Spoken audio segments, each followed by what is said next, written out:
Welcome into the Autzen Audibles Podcast. Jared Mack, Eric Scopel, I'm Matt Preem, all on the show today. And it feels strange, but I think this is like the cool part of being in the Big Ten Conference, and a conference that's kind of what they're doing is, even though we're still doing the 2024 season and we've got the playoffs to play out, like we now just figured out what the schedule is for 2025. The Big Ten, during a live broadcast, released its schedule for all teams in 2025. Ducks were first because, as they put it, they won the conference, so therefore they get to figure out and find out when they play. I guess, Jared, do you want to run through real quick the dates for all these games, just so that we want to do it, or should we just go right into, hey, this is what stands out about the schedule? Let's do both. I'll run through real quick. So week 1 is versus Montana State on August 30th. Week 2 versus Oklahoma State, Power 5 Conference, on September 6th. Week 3 at Northwestern, opening the Big Ten schedule on September 13th. Week 4, home against Oregon State, September 20th. Then off to Penn State on September 27th for Week 5 matchup. Should be a 4-0 versus a 3-0 opponent in Penn State. Week 6, bye on October 4th. Week 7, Indiana, October 11th at Autzen Stadium, before hitting the road to go to Rutgers on October 18th. Then back to Autzen Stadium in Week 9 against Wisconsin on October 25th, before another bye week. Iowa away against Iowa on November 8th. Home against Minnesota on November 15th, home against USC on November 22nd, and then away against Washington to close the season on November 29th. So solid schedule, 2 bye weeks. Seems pretty good if you're Oregon. No Ohio State, no Michigan. This is how the Big Ten conducts their schedules now with all 18 teams. They brought that out last year, where not all the big dogs are going to see each other. Oregon gets Ohio State and Michigan in 2024. They get Penn State and others in 2025. So this is I think just a kind of general quote. I think this is a pretty favorable schedule for Oregon. There are no 8 straight weeks of games. There's no, but the longest is 4 weeks to start the season and 4 weeks to end the season. So that's half of what Oregon did this year. As James Crepia has talked about many times and is quite perturbed on Twitter about, the 8 straight games doesn't happen across the country. The longest this year or next year in the Big Ten is 7 games. That's the longest it's ever been in the Big Ten. So the 8 games is not normal, and it won't be happening next year for Oregon. So I think it's a pretty favorable schedule. There's some fun trips in here, 2 Rutgers, 2 Penn State. But overall, it's nice to have it now. It's nice to kind of see what's going to go on next year. And I think it works out pretty well for Oregon. Like you, Jared, first thing I looked at was the bye week structure. And this is obviously much more favorable than playing 8 straight games. There's, as you said, no stretch where they play more than like a month consecutively. I think the second thing that stood out was the placement of the Penn State game, because that's the biggest game of the year. And I believe Penn State has a bye week leading into that. Oregon does not. Oregon does play Oregon State before that. I've seen a couple people joke that both teams have a bye week because of that. I think that's mean, but I repeated it on the podcast anyway. So you can kind of get a sense of how I feel about that. And then I think the other thing that was like, this is such a small potato thing, but initially there was some rumble that the Northwestern game would be played at Wrigley. And I'm kind of bummed out it's not, because that would have been cool. That would have been really cool. I actually think obviously the Penn State thing stands out. That's the most difficult game on the schedule by a mile. And I should note, I have a ranking all the games on the site here, which is, as I put in the headline, way too early, because we don't know what these teams are really even going to look like. So it's basically going on this year's performance and the locations. I do think the final month of the season is like low key kind of challenging. Like there's no terrible teams there. At Iowa, they host Minnesota and USC, and then at Washington. Like there's just no bad teams in that group, I guess is what I'm saying. And you know how seasons go. Weird things happen in November. I think at Iowa is probably the second hardest game on the schedule. We can debate that if we want. But I just think that stretch, while I don't look at it and say like, oh, they're definitely losing one of those 4 games, like that feels like a stretch where something wonky could happen and they could drop one maybe. I would say like they're not bad teams, but currently they're also not great teams. Like yeah, agreed. Like Oregon should win those games, but to your point, they're all probably good enough where if Oregon doesn't show up, we get a replay of Wisconsin, where they very easily could have lost that game. The Northwestern game, week 3 on the road, it's tied for the earliest Big Ten game of the season. Purdue plays USC that same weekend at home. I think this might be the earliest conference game Oregon has ever played in. From a season perspective, though, week 3, September of the 13th, college football season. That will feel weird. I think what makes it even weirder is the fact that it's Northwestern and we're still getting used to seeing these teams play. So you Montana State, you'd be a big game against Oklahoma State, or at least a big name game at home, and then you go on the road and you come back and you play Penn State, and then you go back on the road again, or Oregon State, excuse me, and you go back on the road and play Penn State. That's just going to be weird. And the travel, those 3 weeks that lead into it, flying to, I know we've shown that this team has shown like travel doesn't matter, but it's taxing, and that Penn State game could be interesting just because of the opponent that Oregon plays the week before and the intensity that comes with it, and then getting on the road.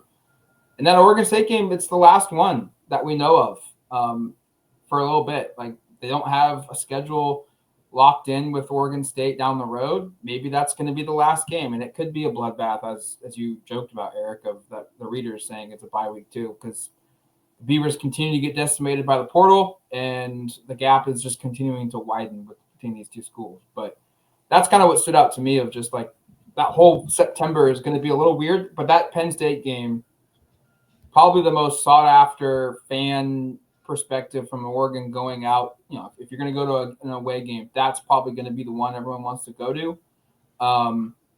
And it's probably going to be a whiteout, which will be pretty cool to see. Mm-hmm. Yeah, it's tough to kind of rank these and think about what's going to happen, because there's so much left of the offseason to even know what kind of players are going to be back at these schools, what kind of new players are going to come in. So like Penn State, I think Penn State will be the best game on the schedule no matter what, just because that's what Penn State is. They're usually one of the best teams in the country. We've seen that this year. I think the USC game should be fun. You know, it's been a couple of years, but even before that, it was been a long time since USC was there. So there's still like some Oregon fans who want to see more USC at Autzen Stadium, and I think they're going to get that next year. Then hitting the road against Washington the last week of the season, that'll be a fun game regardless. I think I'm not sure what Washington is going to look like next season. They were not great this year, and we'll see if they can add in the portal and maybe make that a fun game at the end of the year, and maybe may have some consequences to that. But yeah, I think Wisconsin is the other one that I kind of pay attention to, of like Oregon hosting them. I think that could be a fun one. I know Wisconsin travels well. That was obviously a very fun game this year, the 16-13 win, the final game of that 8-game stretch.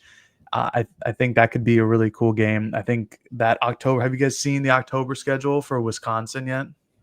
Lay it on me. What do you got? I just lost it. Shoot. It's pretty brutal. Wisconsin in October plays at Michigan on the 4th, home against Iowa, home against Ohio State, then at Oregon on the 25th. So, wow.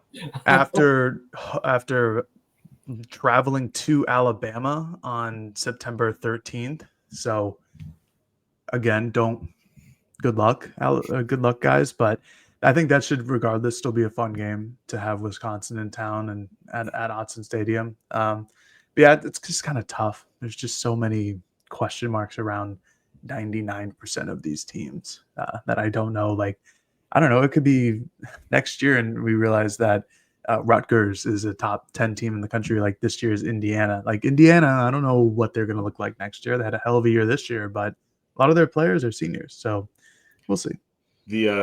To that point, Jared, and you're exactly right. The ranking exercise was more just for me to kind of start thinking about these teams more than anything else, because as you said, we have no idea what these rosters look like. I think the 3 hardest games for me to place were Indiana, because what will they be like? They just won 11 games this year. If you're basing it upon this season's results, this is the second best team Oregon would play. Like if this was just a schedule based upon this year's teams, that would be the toughest game. It's like the toughest game, but are they going to be good? I don't know. And then I had a hard time with USC and Wisconsin. Those are teams with really, really good head coaches, I think, that have great histories.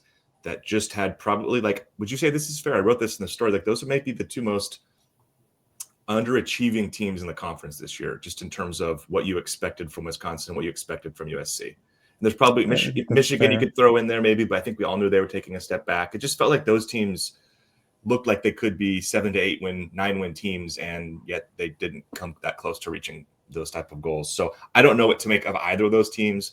They're both at home. But those teams, just kind of early look, I go, those might be two of the tougher games, or those might be two games that aren't all that difficult. And then I had just the final thought here was Montana State is the number 1 team in FCS. They're 13-0. Like, that could be low-key kind of more of a challenging game than people expect. They're better than this year's Idaho team, and this year's Idaho team, I know that was just a really weird game for a lot of reasons. Gave Oregon a much harder game than we expected. I just think I had them 10th out of 12 games on my schedule just because this is the best FCS team and what we just saw this year with Idaho.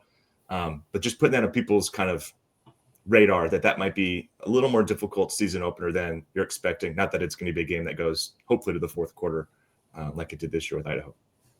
Well, it's interesting because I was actually going to take the other path of it's going to be a new quarterback for Oregon.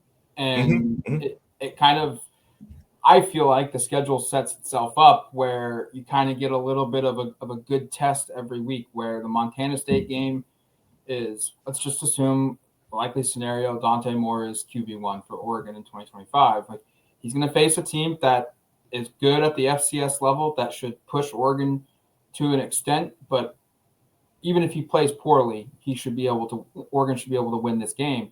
And it's a good tune-up for the next week, where you're going to play a Power 5 conference team or Power 4 conference team in Oklahoma State.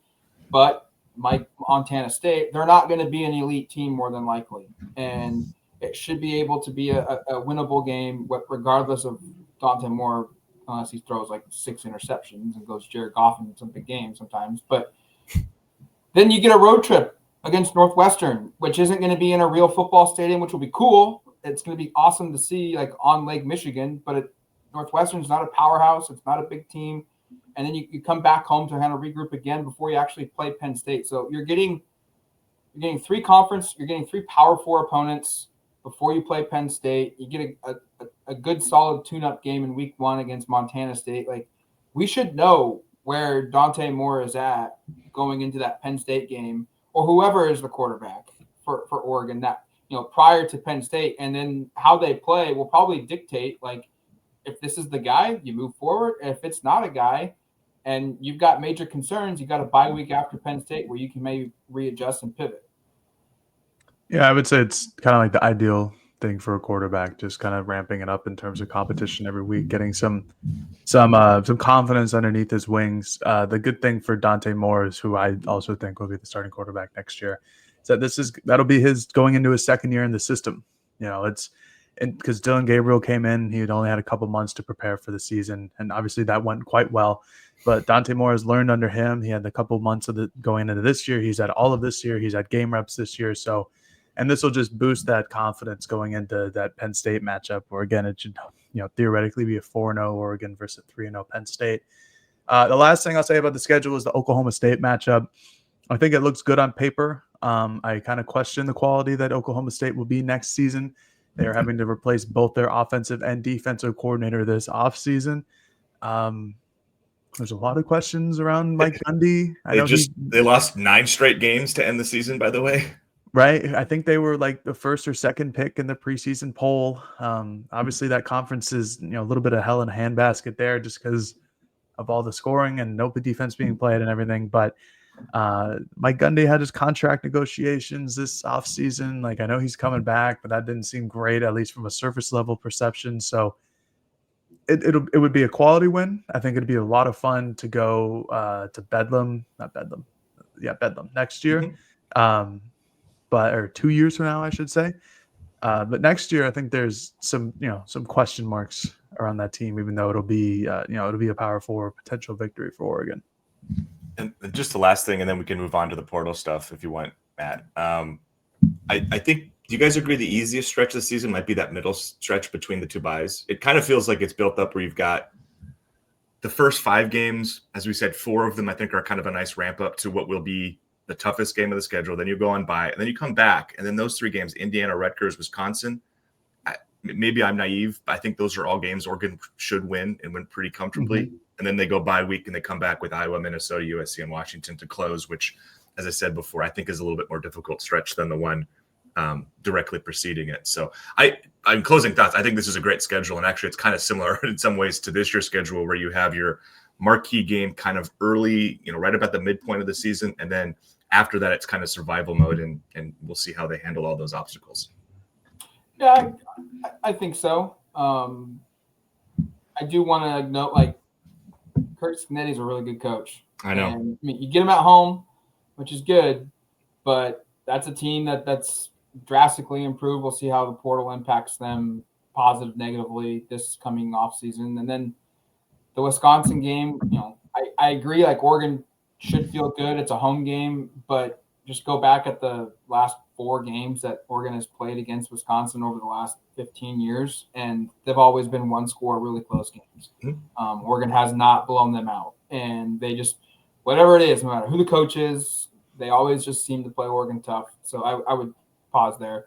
My only comment is no Friday games as of now. I'm sure the Big Ten will shift and move games across the conference, not just Oregon. But for now, the schools released the dates, and none of them are Fridays. So you have all Saturday games for Oregon in 2025. All right, let's take a quick break. We'll dive into the portal coming up. All right, welcome back to the Autzen Audibles podcast. Portal is 2.5 days in. I saw a stat from Chris Hummer that came out yesterday that in the first 12 hours the portal was open, there was over 550 players that put their names in, which is more than 3 or 4 past years day one combined. It's craziness right now, and quite honestly, as Dan Lanning said it a couple weeks ago, of the teams that can maneuver these choppy waters right now are going to be best positioned to be successful, whether it's on the field or on the recruiting trail. And it's going to put a real emphasis on programs that have large support staffs and an infrastructure like Oregon does to manage this portal. I think it's notable too, before we talk about guys that are maybe mentions of looking at for Oregon, they've done a really good job of retaining its current talent now. It's going to happen. There's going to be a wave that hits, but so far only 2 players, Jared can run through who those guys are, but only 2 players have decided to dip before the college football playoffs, which is a pretty strong sign of A, the culture, which a lot of outside noise is always kind of harped at Oregon, and B, guys are pretty locked in right now. Yeah, just the 2, Jackson Jones, outside linebacker, and Jaquan McCroy, offensive tackle. It's a tricky situation that Oregon and 12 other teams or 11 other teams are going to have to deal with the college football playoffs going on. The portal opening on December 9th and then closing on December 7th, I believe it is, where that's the last official work day that you can put your name into the portal. It's a tough predicament, and with just 2 guys gone, it's certainly good. It's better than losing 15 or something like that, where now that you're going into practices that you don't have full 2 fields or 11-on-11 situations that you can do. But McCroy was both these guys are 2024 recruits, spent 1 year on campus, hardly saw game action. I know McCroy, I think, saw just a handful of snaps, maybe 13, 14. I know Jackson Jones only saw 1 this year. So McCroy is the higher rated of the 2 as a high school prospect, was a top 100 player in the country. I think the 6th overall offensive tackle, number 9, from the 24/7 Sports top 247 rankings. And then Jones was, borderline 4-star prospect, number 34 edge, number 7 guy out of Arizona. So not the world's biggest losses. I don't think that these will be the final ones. I don't think that Oregon is going to just have 2 people leave in the transfer portal this year. Exactly. That's what I was going to say. They got to get more guys to leave some way or another. The transfer portal is the easiest means to do it by. So it'll happen eventually. It's going to be interesting if it's going to be, if they wait until post Rose Bowl, which is on the 1st of January on New Year's Day. I'm not sure if that's going to be the case or if they're going to kind of like trickle out the next couple weeks. It is 2 here, 2 here, 2 here, maybe a 3 here day. I'm not really sure, but they're going to have some kids leave. And then as in terms of portal additions, there's certainly some places on the roster that need to be addressed this offseason.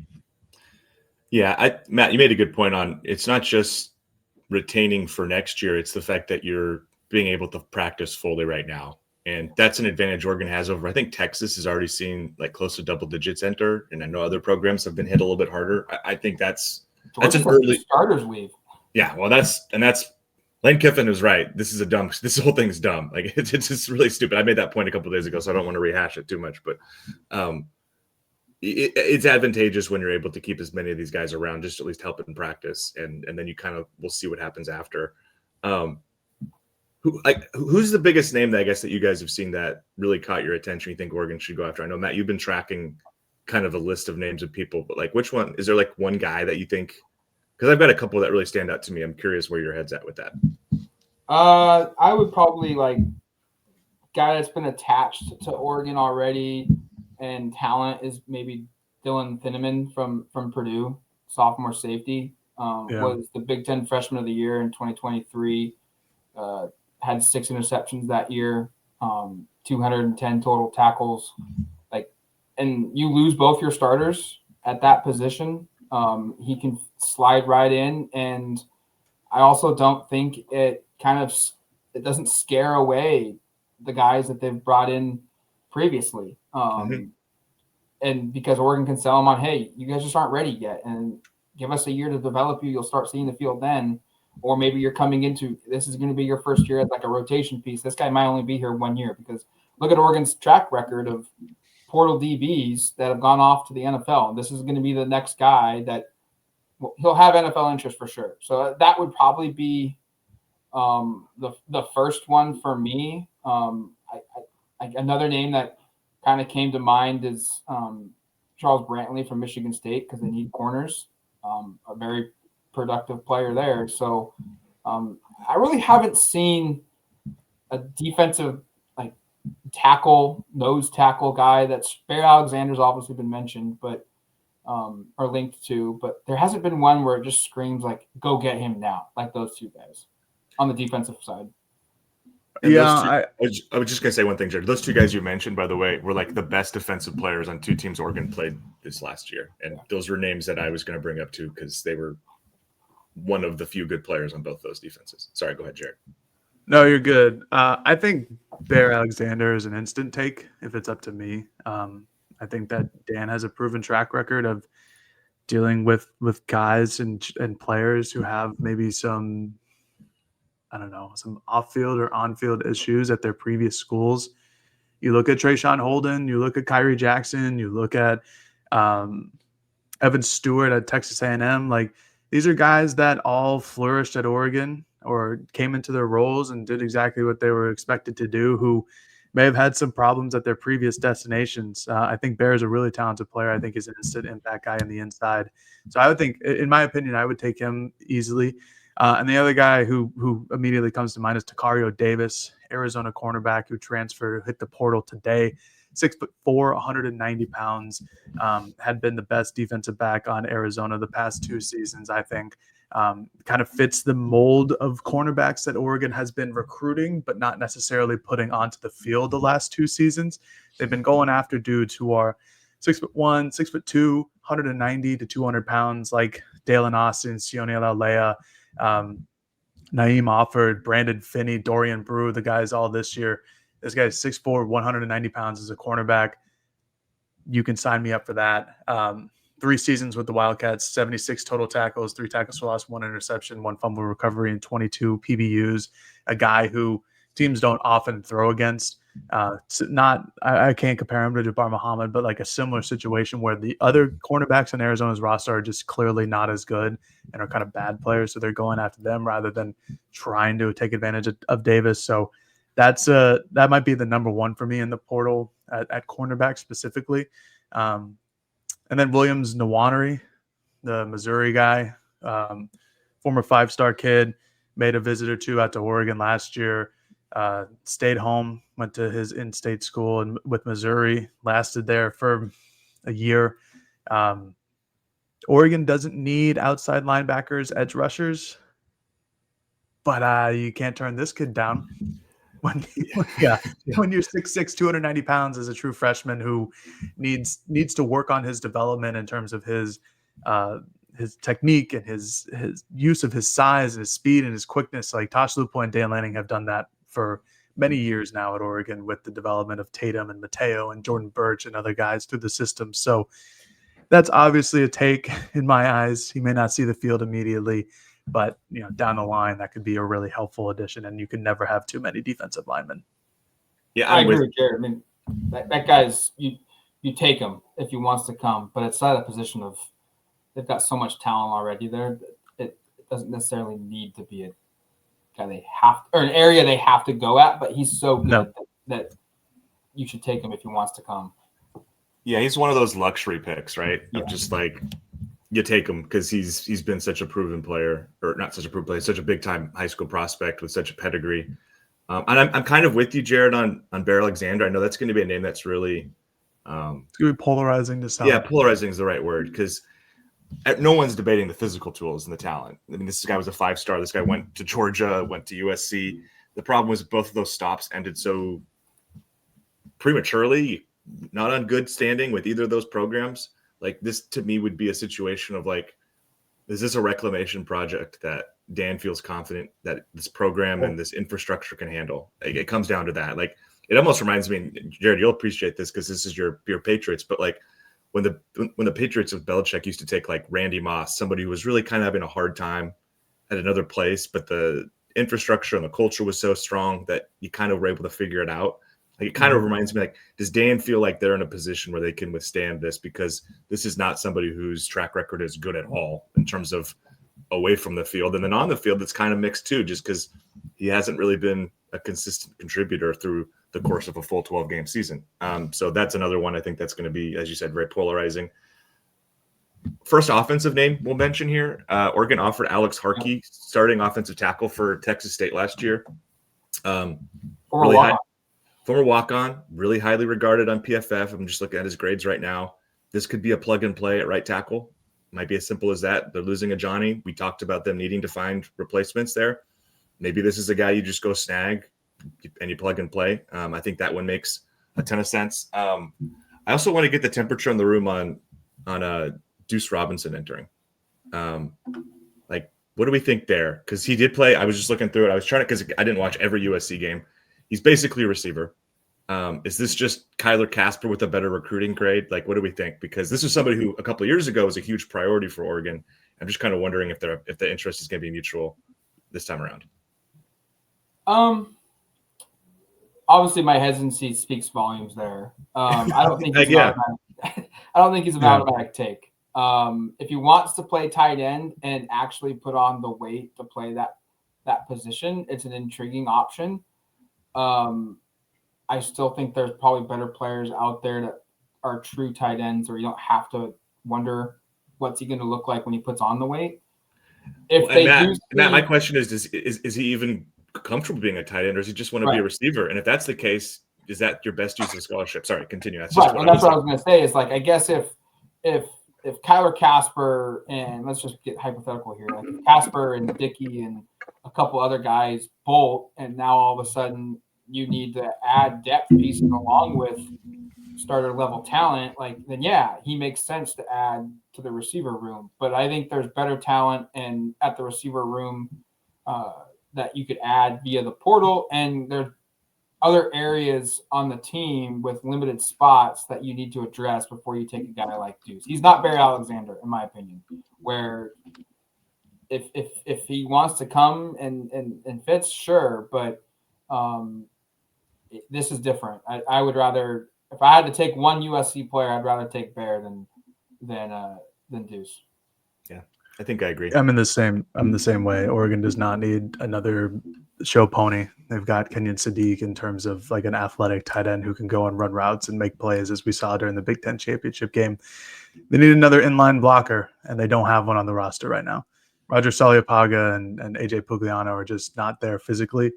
I think Saleapaga could be good, but he's not like what you had in Terrence Ferguson and Patrick Herbert, 6'5", 6'6" guys, 250 to 60 pounds who can block and run routes. So they need more of those. And other than the Purdue tight end who came out, I don't know if there's a lot of other Max Clare, there. right? Yeah, Clare, yeah. Yeah, maybe they'll take a couple guys from Purdue. They get Dynaman and Clare. And Clare was like their best two guys. Yeah, but Clare was the best player on their offense. So you just go take the best player on both sides of the ball, the team you dominate. I don't know. I'll be curious to see. Because the thing with even watching him, because he was like Purdue's only pass catcher, not really a blocker. He was like kind of this kind of similar Sadiq, Brock Bowers kind of hybrid player. So I'd be curious to see what they think on him. I know Dan really liked, like he lit up when we asked him about this player back in, a month and a half ago, but I don't know if this is a guy that necessarily fits, but we could be wrong. Right. I've got two more names if we want to continue. Yeah. Jordan Allen, LSU safety. Again, Matt and Eric both talked about, Oregon down on their safeties this year. This is a guy who didn't play a lot this season. I believe he got injured this year, who played a ton of snaps in the first two games and then really didn't play basically anything for the rest of the year. It's kind of a flyer seemingly.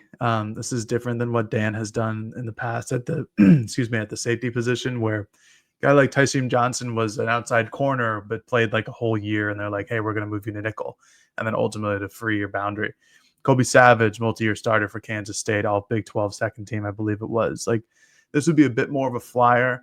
I think they're in that position, though, this year because they like the depth that they've brought the last couple of seasons through recruiting and through the transfer portal with somebody like Peyton Woodyard, through, with Aaron Flowers, with who they have this year in their recruiting class. So I think taking a flyer as a potential backup, a guy who could play 10 to 15 to 20 snaps a game would be a good idea. And the last player I had who's kind of in the Bear Alexander camp as well, Jonte Cook, 5-star freshman wide receiver from Texas, hit the portal, I think before even the SEC championship game, if I remember correctly. Kind of been reported that he's down to two schools with A&M and Oregon. This is a guy who took visits to Oregon, I think multiple times, but surely on an official visit in June, I believe it was. Went to Texas, played a little bit.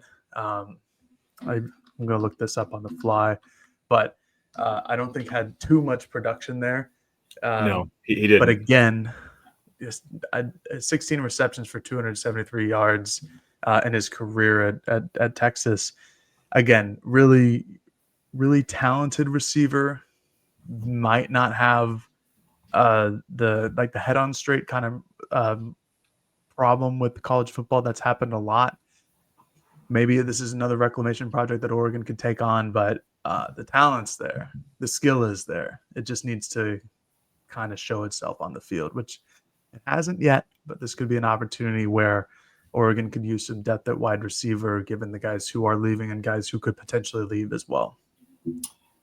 Cook is an interesting one because he could help right away, but you've got a lot of guys coming in at the position, and as Jared said, like the off-field stuff, it's not negative, but it's also just different, and he hasn't really fit yet. And I'd be curious how that would be received, especially, I guess where I was going to go next is like, what happens if Evan Stewart comes back? Yeah. And there's a couple guys here that their decisions could indicate what Oregon does at certain positions, like running back.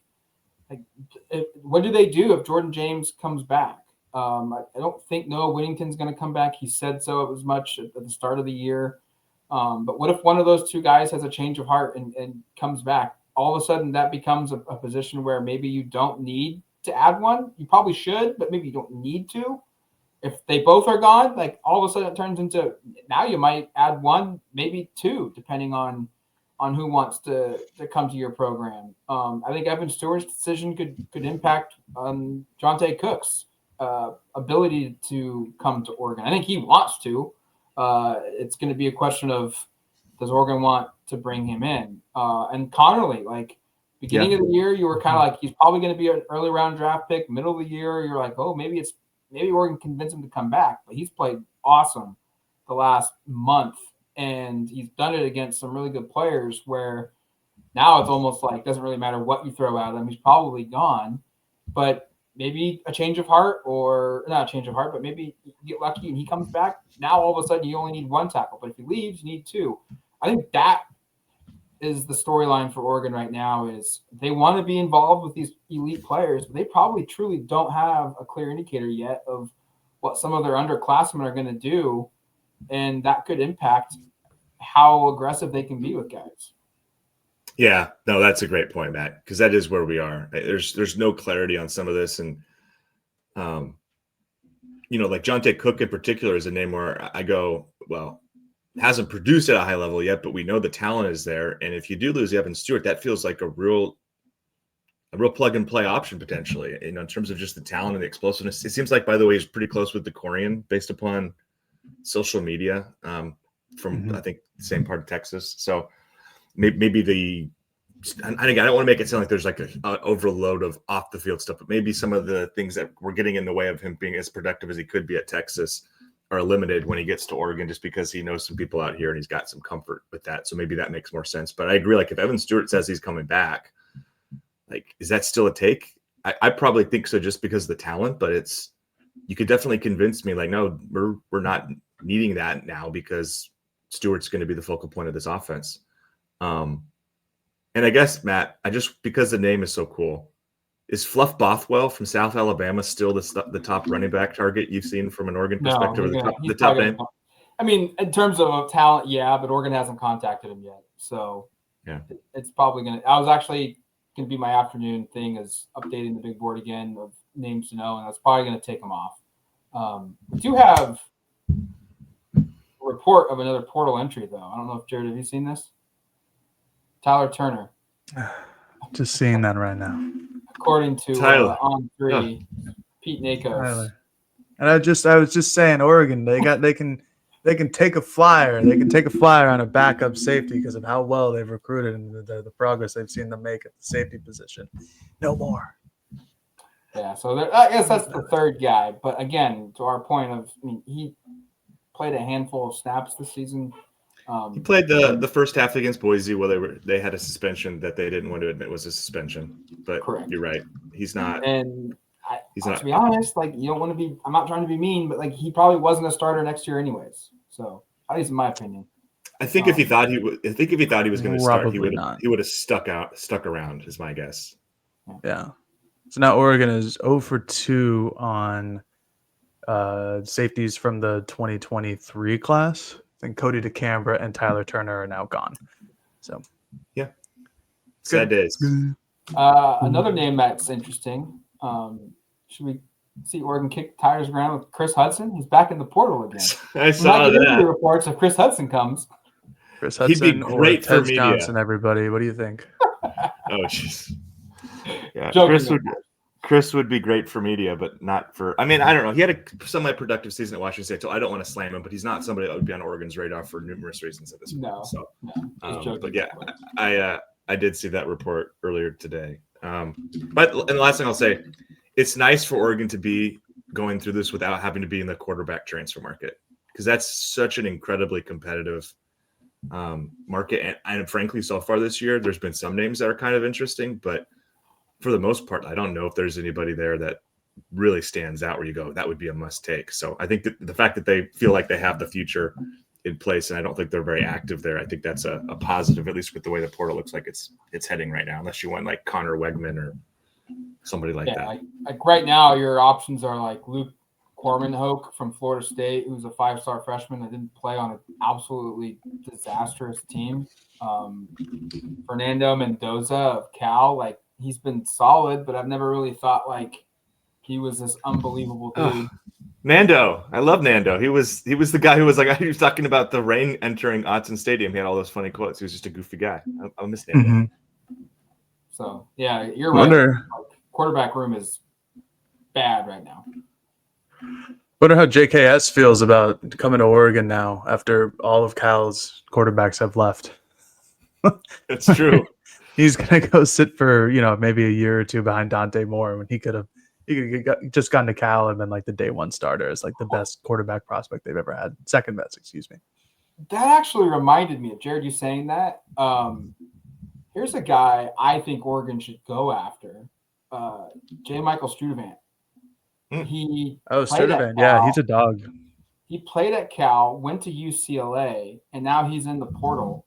I don't know how that Jared mentioning Cal for whatever reason made me think of that. But he's now in the portal. I saw that late last night. Like, that's a guy where it's a 1-year fix. It's a bridge if Evan Stewart goes pro to the younger guys coming in, or even if Evan Stewart comes back. He's a dude, and he's from Texas. Maybe you can dive into Maringer's and Stein's connections there and maybe pull some strings to get him to stay out west. But he grossly underperformed this year at UCLA, not because of him, just he didn't have a quarterback to get him the ball or an offensive line to give the quarterback time to get him the ball. He's a dude. That would feel like a kind of a Chase Cota sort of edition, where it's like a 1-year guy that's going to be maybe your 3 or 4 receiver, but he's very capable in that role. I think that would be. And I guess that's kind of the debate at some of these positions is, do you want the 1-year rental who's maybe not quite the high ceiling, or do you want the guy who's got 3 years of eligibility, 4 years of eligibility, who for whatever reason hasn't been able to produce very well to this point? That's like the Cook, the Alexander, the Nawinari kind of comparisons. That'll be kind of an interesting thing to see how Oregon chooses to be, because they've recruited so well with the younger classes. I kind of wonder, do you really want to use a scholarship on a guy who's going to maybe gum up your numbers for 2 or 3 years, or is it better just to grab that, plug and play guy? Plus, he's huge. He's 6'3". That would take over for Trayshawn Holden's departure. That Oregon could really use, whether it's the X or the Z receiver for that offense, mostly Z with Trayshawn, but they need a bigger body guy. If you look at who they're expected to return next year, it's Gary Bryant Jr. They bring in the freshman and Dallas Wilson and Decorian Moore. Kyler Casper has been hurt. Justice Lowe is the slot receiver as the leaf blowers start going. Thank you, gentlemen. Goodness. That's loud, isn't it? I should stop talking, but it's an option. I like that one. Yeah. Another option that bigger play receiver guy, and I have no idea if they're super interested in him or not, but Dejon Stribling played his first 2 years at Washington State and played his last 2 years at Oklahoma State, and his PFF grade from a run blocking perspective is through the roof. It's really good for a receiver. And he's like what Jared's talking about. He's a big dude. He's like 6'2", 215 pounds.